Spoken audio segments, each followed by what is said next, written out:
sabe não foi para este momento, ou para um momento como este, que você chegou à posição de rainha. Sabe, meus irmãos, aqui é um ponto de inflexão na história. Os maus estavam crescendo e avançando. A história vai se desenvolvendo sobre perseguição, sobre perseguição. A Esther já estava no palácio há 4 anos. Quantos anos? 4. 4 anos vivendo no palácio. E de repente o tio dela, Mordecai, ele escuta que Amã vai mandar matar todos os judeus no império. Eram centenas de milhares de pessoas em um único dia. E ele rasga a sua roupa, apesar de ser um alto funcionário do rei. Ele rasga a sua roupa e veste tira a roupa que ele tinha e coloca um saco em cima e joga terra sobre a cabeça, e ele anda chorando pelas ruas da cidade. Olha só, anda chorando pela rua da cidade. E Esther estava no palácio, ela queria saber o porquê que o tio dela estava fazendo aquilo, o primo. E ela fala para um eunuco, vai lá e fala com o meu primo, eu preciso saber o que está acontecendo com ele. Ele está depressivo, está angustiado, e eu não sei o que é. E aí o eunuco vai lá e fala com Mordecai, e ele fala, o negócio é o seguinte, fala para Esther, que é para ela entrar no palácio real, para que ela entre na presença do rei, e para que ela interceda pelos judeus. E a Esther dá um recado para ele de volta. Ela diz assim, olha, existe um edito aqui na Pérsia, em todo o reino da Pérsia, que se alguém entrar sem ser chamado na sala do rei, essa pessoa vai ser executada imediatamente, a não ser que o rei estenda o cetro para aquela pessoa. Olha só o cúmulo da vaidade que era naquela época. O homem, o rei, Xerxes ficava sentado no seu trono, a sala real era imensa, muito maior do que esse templo. A pessoa que entrasse sem autorização dele, e ele não levantasse um cetro, era mais ou menos levantar um cetro apontando para a pessoa, os guardas matavam aquela pessoa imediatamente. E ela diz, olha, eu tenho medo pela minha vida. E quando o eunuco vai contar para o primo dela essa história, ele fala assim, o quê? Como assim? E aí vem todo esse texto que a gente falou. Pois se você ficar calada, Esther, nesta hora, saiba de uma coisa, Deus vai salvar os judeus, mas você vai morrer. Olha só a fé que esse homem tinha. De algum lado, o livramento vai vir. Diga assim, de algum lado, o livramento vai vir. Quem toma posse, diga graças a Deus. De algum lado o livramento vai vir. Deus não depende de pessoas. Olha só, escuta o que eu vou te falar. Deus precisa de pessoas, mas não depende delas. Sempre Deus trabalha com pessoas, mas se alguém não fizer, Deus vai dar um jeito e vai fazer acontecer. Portanto, não dependa de homens, dependa de Deus. Por isso que a Bíblia fala que maldito é o homem que confia no homem e na força do seu braço deposita a sua confiança. Não, deposita em Deus a tua confiança. Os homens confiam em carros e cavalos, mas nós, diz a palavra, faremos menção do nome do nosso Deus. Eles que confiam no homem, eles cairão e não se levantarão, mas nós nos levantaremos e glorificaremos o nome de Jesus. O Salmo não fala que é Jesus, mas nós entendemos que era Jesus já no Antigo Testamento. Mordecai fala, que isso, Esther? Veja só, você é órfã. Vou acrescentar e contextualizar, você é órfã. Não tinha pai, não tem mãe. Agora Deus te botou numa posição de honra, onde você se tornou uma mulher chave no reino, porque o Xerxes amava aquela mulher. E nada como convencer um homem usando a sua esposa. Amém, gente? Por isso que eu quero falar agora para as mulheres, mandem seus maridos na terça-feira. Terça-feira vai ter encontro de homens, geral, louvor, adoração, palavra. Os homens têm que estar aqui. Então, mulheres, enviem seus maridos para cá em nome de Jesus. O homem olhou, o Mordecai falou, vai falar com ele. E outra, será que não é por causa deste tempo, desta hora e desta oportunidade que você subiu ao trono? Sabe, meus irmãos, nós temos que entender algo. Esther era uma mulher que tinha fé no Senhor, sim, claro que tinha. Nós também temos fé no Senhor. O que às vezes nos falta são posicionamentos claros na nossa vida em relação à nossa fé e à oposição que está por volta. Às vezes nos falta um pouco de ousadia para ir para o confronto, para avançar, para tomar realmente a postura que Deus espera de nós. Deus estava esperando uma postura de Esther, e Mordecai era como se fosse um anjo dizendo para ela, vai lá e se posiciona.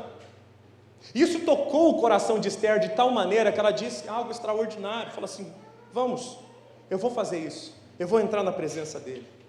Sabe, Nós somos um povo que não tem desculpas. Diga assim, nós somos um povo que não tem desculpas. Veja bem, gente, o Deus Todo-Poderoso está do nosso lado, amém? Ele guerreia as nossas batalhas mais difíceis, é ou não é verdade? Quantos aqui já foram alvo da graça e do favor de Deus? Eu já fui muito alvo da graça e do favor de Deus. Nós podemos cantar aquele hino, se não fosse o Senhor que estivesse ao nosso lado, o que seria de nós? Nós teríamos sucumbido através das dores, das perdas, das frustrações da vida dos 2 últimos anos. Você sabe que hoje, faz exatamente 2 anos em Curitiba que fecharam as igrejas, que todo esse rolo começou.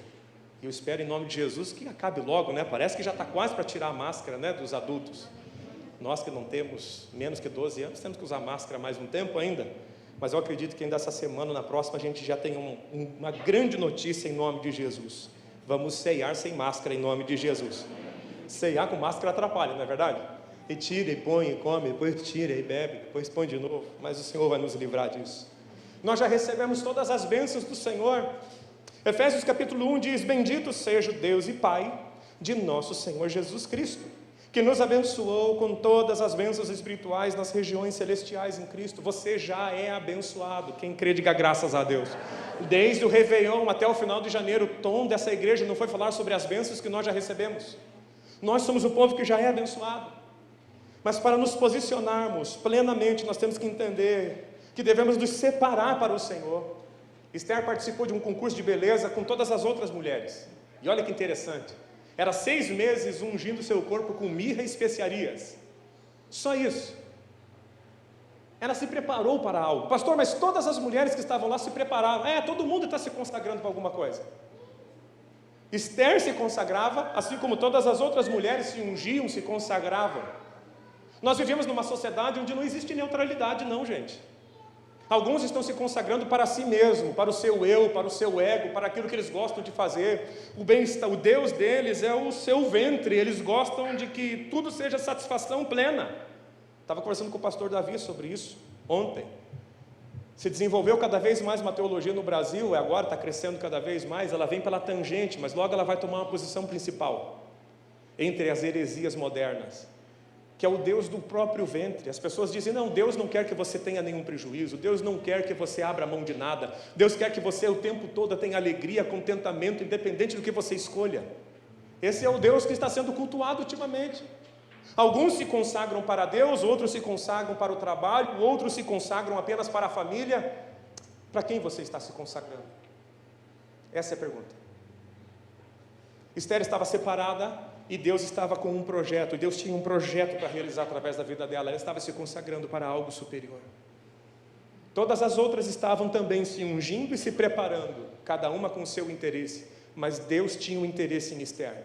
Ele queria ela na posição certa, para que ela tomasse a postura certa, para que o povo dele fosse livrado. Quando alguém toma uma postura, pessoas são livradas. Tem famílias que são destruídas porque o homem não toma uma postura dentro de casa, porque a mãe não toma uma postura dentro de casa. E nós não podemos cair nessa malha. Nós precisamos entender que para tomarmos postura, nós vamos tomar riscos, nós temos que assumir riscos. Quem não gosta de assumir risco? Mas seja bem honesto. Quem não gosta? Fala assim, pastor, eu não gosto de assumir risco, eu sou conservador. Tem alguém? Fora os outros que têm vergonha e é conservador até para levantar a mão. A vantagem de você pregar na mesma igreja há 10 anos, você conhece o povo que você está pregando. Mas brincadeira à parte, viver já é um risco, gente. Para você morrer, como diziam os antigos, basta estar vivo. Para você cair, você tem que estar de pé. Para você ficar doente, você tem que estar são. Vida é assumir risco. E quem não assume risco não cresce. Quando eu casei com a Josi, apesar da Josi ser uma mulher maravilhosa, de muita paciência, de muita oração, não veio um contrato dizendo, garantia estendida, vai dar certo. Bom se viesse. Viu, PH? Não vem. Você quer casar? Esqueci o nome da varoa. Giovana. Não vem, Giovana. Bom se fosse, viesse com selo, vai dar certo, vai casar, vai ficar 60 anos junto. Mas não tem. Filhos, que garantia nós temos? Nenhuma. Isso que eu acho incrível no Brasil, Quando eu vejo pessoas dizendo assim, eu queria trabalhar no funcionalismo público porque eu quero segurança e estabilidade. Gente, segurança e estabilidade é competência que garante, não é o governo que garante para nós. Assim como o casamento. Quem garante a estabilidade de um casamento é o esforço dos dois, é a vida dos dois, acordos dos dois, votos dos dois, sacrifício dos dois. Criar filho é a mesma coisa, a vida exige risco.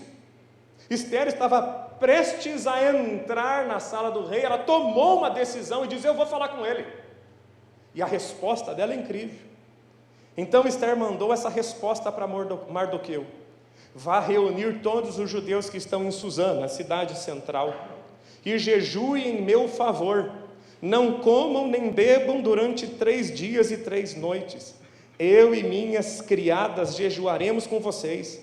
Depois disso, irei ao rei, ainda que seja contra a lei. Se eu tiver que morrer, morrerei. A posição que a mulher tomou.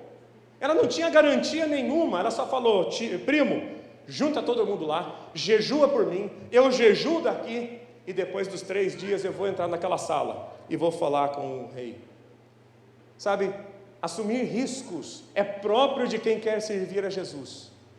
O chamado do Evangelho não é uma chamada para ter uma caminha fofa, um ar-condicionado, um suco de laranja. É um chamado para a guerra, é um chamado para o confronto. Quando Jesus olha para os seus discípulos e diz, escutem, eu estou mandando vocês como ovelhas para o meio de lobos, sejam espertos como cobras, mas sem maldade como pombas. Jesus estava deixando claro. Por isso que nós não podemos nos escandalizar com as oposições, não podemos nos escandalizar com as possibilidades que vamos sofrer de pressões e oposições na vida.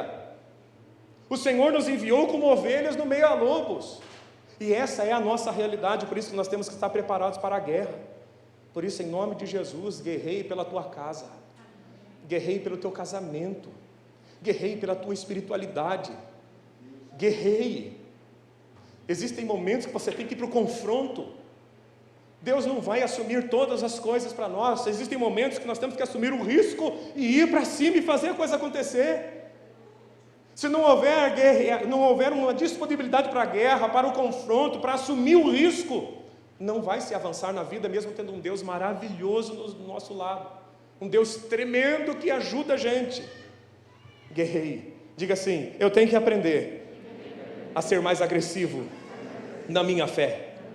Sabe, queridos, a gente fala com muitas pessoas e é incrível como as pessoas toleram demônios, toleram pragas, toleram espíritos opositores como se fosse normal na vida. Veja uma coisa, o diabo confrontar você é normal, mas não deve ser encarado como natural. É normal porque ele vai fazer, mas não é natural porque ele tem que ser vencido em nome de Jesus. O diabo você tem que botar para correr. Quem crê, diga graças a Deus. Sabe, nós temos que assumir uma postura de guerra, e se não fizermos isso, não teremos honra. Quando Baraque, ele vai enfrentar o exército inimigo, Débora, a profetisa, manda chamar ele, fala, junta 10.000 homens, porque o Senhor, Deus Todo-Poderoso, mandou você ir para a guerra. Junta 10.000 homens e o Senhor vai entregar o exército inimigo nas tuas mãos. Qual era a ordem? Você junta 10.000 homens e vá para a guerra, porque Deus vai te dar vitória. Qual é a dificuldade de entender isso? Baraque olha para Débora e fala, mas eu não vou sem você. Débora olha para ele e fala, tudo bem, mas o mérito da vitória não vai ser seu, vai ser de uma mulher. Em outras palavras, você é frouxo para obedecer o que Deus quer, então você vai perder o mérito da vitória que vai vir para outra pessoa. Saul perdeu o reino por causa da mesma atitude. E a história de Saul está ligada justamente com a história de Esther.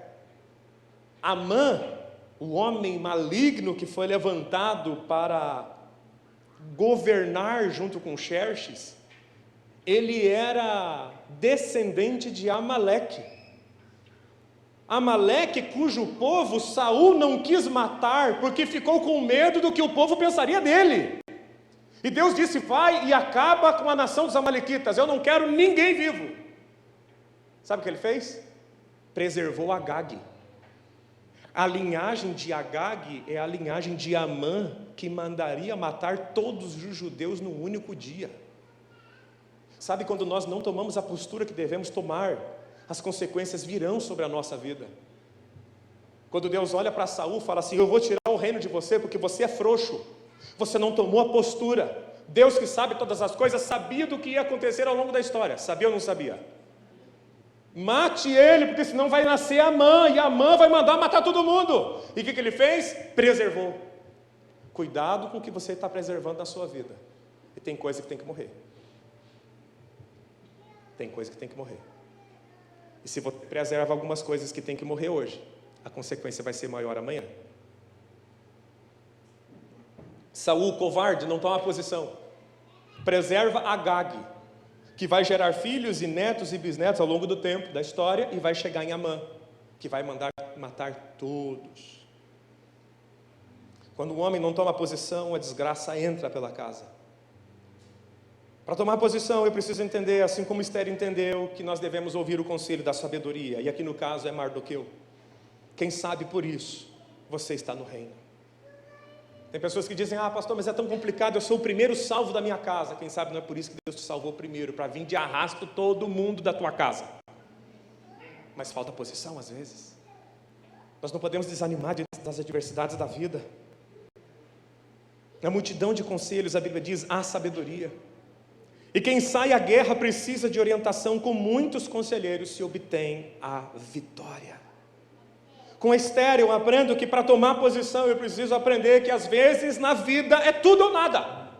Ou eu vou para que a coisa aconteça, ou eu paro para morrer na beira da praia. Já ouviu aquela história de nadar e morrer na beira da praia? É aquele que para antes de alcançar aquilo que Deus queria que ele tivesse nas mãos. Querido, nós precisamos de pessoas que tomem posição. Se nós olharmos para a política no Brasil, isso fica tão claro. Precisamos de governantes que sejam estadistas de verdade. Olhamos para o judiciário, precisamos de homens que se postem como juízes, que tenham postura de juízes que julgam de acordo com a reta justiça. Mas quando nós olhamos para as empresas, nós também olhamos funcionários, patrões, empresários, profissionais liberais que precisam tomar a sua posição cristã para que o reino se manifeste. Mas eu olho para dentro das casas, eu também vejo que homens precisam se posicionar, mulheres precisam se posicionar e filhos precisam se posicionar. A igreja precisa se posicionar. Nós somos o corpo vivo de um Deus maravilhoso. Nós não somos um gueto no mundo. Nós somos um povo selecionado por Deus. Quem crê, diga graças a Deus. Esther falou: quer saber de uma coisa? Eu vou jejuar e eu vou para cima. Se morrer, morri. Se viver, vivi. Pronto. Quem sabe não é por isso que o Senhor nos colocou nessa noite, nessa igreja, para tomarmos posição na nossa vida. Quem sabe esse texto não seja para nós. Quem sabe foi para este momento, um momento como esse, que Deus te separou para estar sentado aqui, para ouvir essa mensagem, porque Deus quer uma resposta da sua vida. Chega de crentes frouxos, de pessoas que são... E quando eu falo frouxo, eu não estou dizendo a palavra pejorativa. Frouxo, no sentido de frouxo, de solto, que não é firme. Esse púlpito não é frouxo, ele é firme, ele está parafusado. Precisamos de pessoas firmes, que dizem: eu estou nessa batalha de oração, e eu vou até o final, porque Deus vai me dar essa vitória, eu vou morrer, ou eu vou morrer orando por isso. Ou eu vou consertar minha casa, ou eu vou morrer tentando isso, mas ficar em silêncio eu não posso. Eu tenho que me posicionar. Nós somos o povo de Deus, e Deus não tem plano B. Olha que coisa maravilhosa. Deus usa pessoas. Deus usa você. Deus quer usar a sua vida. Pastor, mas a situação da minha casa está feia. Mas Deus te colocou lá, é por isso que você está lá. Pastor, mas o Brasil está feio, é por isso que Deus plantou a gente aqui. Porque Deus falou assim: numa nação ruim eu vou plantar vocês lá, porque eu sei que vocês vão dar conta da coisa. Agora, se a gente fica olhando como frouxo: céus, por que eu não nasci na Noruega? Por que eu não nasci de olho azul? Por que eu não tenho 1,90 m? Não, Deus te mandou, Deus ordenou, Deus pré-ordenou que você nascesse no lugar certo, na hora certa, com as características certas, no país certo, para tomar a postura certa e fazer a diferença onde você está. Deus te plantou na igreja certa para você tomar a postura e fazer a diferença onde você foi plantado. Agora, nós não podemos de maneira alguma olhar para uma mulher como essa, que a Bíblia chama a mulher da parte mais frágil tomando uma decisão tão poderosa, e nós, neste tempo, com tanto conforto que temos, não nos posicionarmos diante das demandas da vida. Faça o que deve ser feito. Basta fazer o que deve ser feito. E existe uma coisa que deve ser feita como um estilo de vida de todos nós. A palavra do Senhor diz: vão pelo mundo todo e preguem o evangelho a todas as pessoas. Diga assim: não sou eu quem escolhe se alguém será salvo ou não. Ótimo. O que você acabou de falar é verdade ou não é? A Bíblia não está dizendo que é para pregar. Preguem o evangelho a todas as pessoas. Quem vai ver se vai ser salvo ou não é a pessoa em decisão com Cristo. Amém, gente? Quem crer e for batizado será, quem não crer será condenado. Estes sinais acompanharão os que crerem. Vai e faça o que tem que ser feito. Em nome do Senhor expulse demônios. Diga: eu creio e vou fazer em nome de Jesus. Falarão em novas línguas, pegarão em serpentes, e se beberem alguma coisa, algum veneno mortal, não lhes fará mal algum. Imporão as mãos sobre os doentes e estes ficarão curados. Então os discípulos saíram e pregaram por toda parte, e o Senhor cooperava com eles, confirmando a palavra com os sinais que os acompanhavam. Faça o que deve ser feito. Vamos dizer isso juntos? Diga assim: faça o que deve ser feito. Nós vivemos numa geração do eu gosto, eu não gosto. Já reparou nisso? Os tempos são de tantas escolhas e facilidades que as pessoas estão assim, eu não sinto motivação para estudar. Não estou me sentindo motivado para produzir. Você não precisa disso. Ninguém precisa de motivação para estudar. Você senta numa cadeira, abre o livro, estuda e tira boa nota na prova. Simples assim. Você não precisa ter motivação para trabalhar amanhã. Sabe o que você faz? Levanta, toma um banho, coloca o uniforme da sua empresa e produza. Mas é que eu não... às vezes eu não sinto vontade de obedecer meu pai.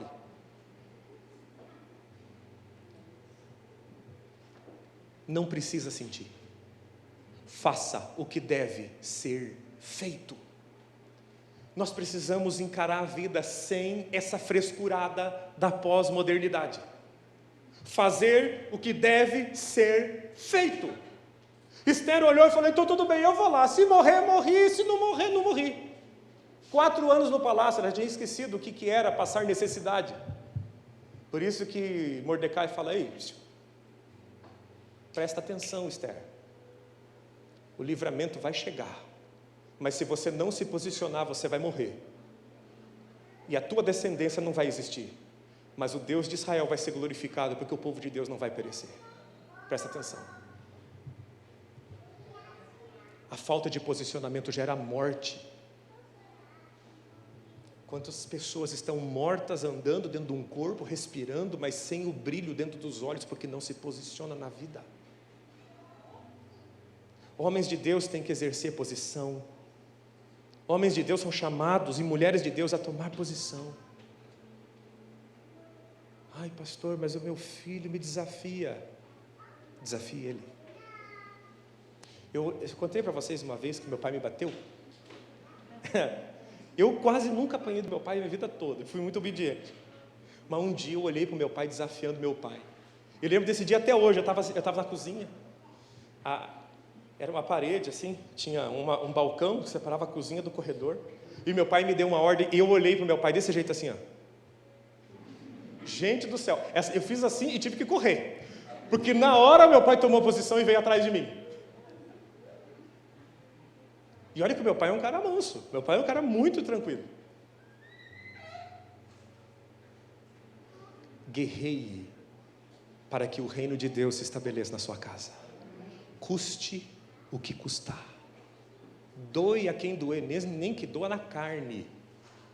Faça com que a glória de Deus se manifeste na sua vida. Não fique esperando as coisas acontecerem. Não fique esperando. Tome as decisões que a Bíblia manda você tomar. O homem deve amar a mulher, certo? E se a mulher não fizer nada para o homem? Tira a lei que rege a vida dele? O homem deve amar a mulher como Cristo amou a igreja, mas se a mulher dele não é uma boa mulher, ele casou com ela. O fato da mulher não ser uma boa mulher para ele não significa que foi tirado do texto, ame ela como Cristo amou a igreja. Eu não obedeço meu pai, eu não honro meu pai, porque meu pai é um tralha. Mas na Bíblia não está escrito que se seu pai for um tralha, você está desobrigado a obedecê-lo. Honre-o. Sabe? Quando você tira o eu gosto, o eu não gosto e coloca eu devo ou não devo fazer, a vida fica mais simples. E a gente faz aquilo que deve fazer. A posição de Esther, a postura daquela mulher, salvou milhares de judeus da morte. E nessa última quarta-feira foi a festa de Purim em Israel. O mundo inteiro celebrou judeu isso. A festa de Purim começou na quarta e terminou na quinta. Porque Esther e Mardoqueu, na época, escreveram uma lei dizendo que seja celebrado em honra. Porque nós fomos livrados da morte nesse dia. É interessante que o livro de Esther não tem o nome de Deus ali. Se você olhar o livro de Esther de ponta a ponta, não existe a palavra Deus. Por quê? Criticamente olhando, você não encontra Deus ali dentro. Você não vê ela falar, Deus vai ajudar. Ela diz assim, jejue por mim. E eu entro e falo com o rei. Sabe por quê? Existem momentos que não é Deus que faz, é você que se posiciona. O livro de Esther mostra o livro de homens e mulheres que se posicionam com a fé que têm e observam o resultado que Deus traz na vida deles. Tem coisas que não é Deus que faz. Existem coisas que é teu escrutínio fazer. Não é Deus. Essa é uma lição implícita dentro do livro de Esther. Não tem Deus, não tem Jesus, não aparece a palavra Espírito Santo, não aparece a palavra anjo, ninguém tem revelação ali dentro. O mais perto de uma revelação é o Xerxes, que não consegue dormir, e chama os seus funcionários para ler as crônicas do reino. E ele descobre algo ali importante. Mas era insônia, não era revelação. Existem momentos que não é Deus que se posiciona. É o Tiago que tem que se posicionar. É o Everson que tem que se posicionar. É o Marcos que tem que se posicionar. Nós temos que nos posicionar. Deus ama honrar a nossa fé.